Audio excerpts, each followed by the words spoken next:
I biofine all those beers, and they hold haze. But what it does is so we're talking process aids, people. Yeah, that's what I wanted to talk about was biofine specifically. So and this is all Scott Janish stuff. So this isn't anything that I'm figuring out on my own.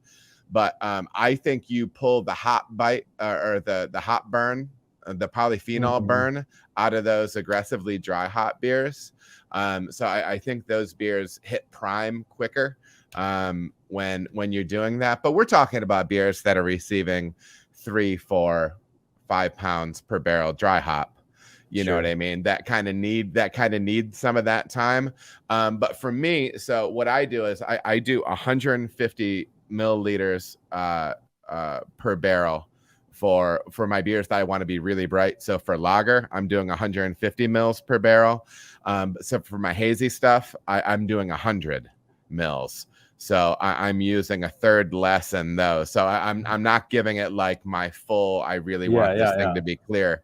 But yeah, so I'm on the process side. That's what I'll use. So 2 questions. You're still retaining constant haze using biofining, and now I don't make my IPAs don't come out like on the turbid end of what people expect for it. Like there's my hazies, and like sometimes they're a little clearer, but like they're at least like, I don't know, like somewhat hef-like looking, you know what I mean? Like they're not chunky or anything, and it doesn't but you can get light through it. It's not like you're you know just something like that. But something like that. Okay, so my question with the biofine and using a thiolized strain, like and I actually asked this question to Omega and Dr. Burns there, and Dr. Burns said so my question was like, do processing aids, just like hop, vegetal matter, strip out these thiol compounds because they're so volatile? Does something like Whirlfloc in the kettle or biofine, post fermentation, do those also strip out thiol compounds? Will you see a reduction in that output?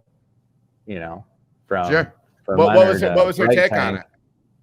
She said that no, the hot side stuff shouldn't have any problem, and she genuinely doesn't have an answer for the biofine side. So I was genuinely curious to. Well, I'll say this, and I haven't done any experiments yet with these strains of just trying to make like the absolute, bomb level of thiol. But I will say that it's a noticeable difference between from like those, to bright. No. I'm just talking about from London 3 to Helio Gazer. Okay.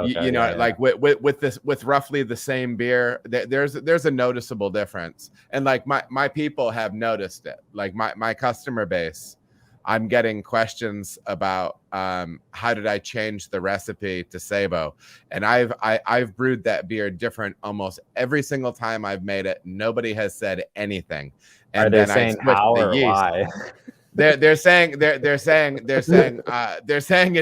different, and why is it different, right? And it's not that, and they're saying that the beer still tastes good, don't get me wrong, but like, how come it doesn't taste like it used to? Now, again, like I said, I've been changing that beer since day one, right?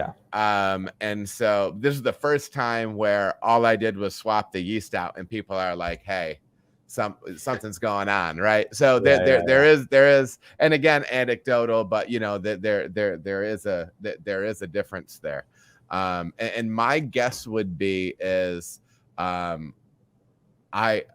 would be surprised if biofine, and I am using it at a low level, I would be surprised if it had a major impact, because the difference that my people are seeing and that I'm seeing with those beers is relatively significant enough to get comments.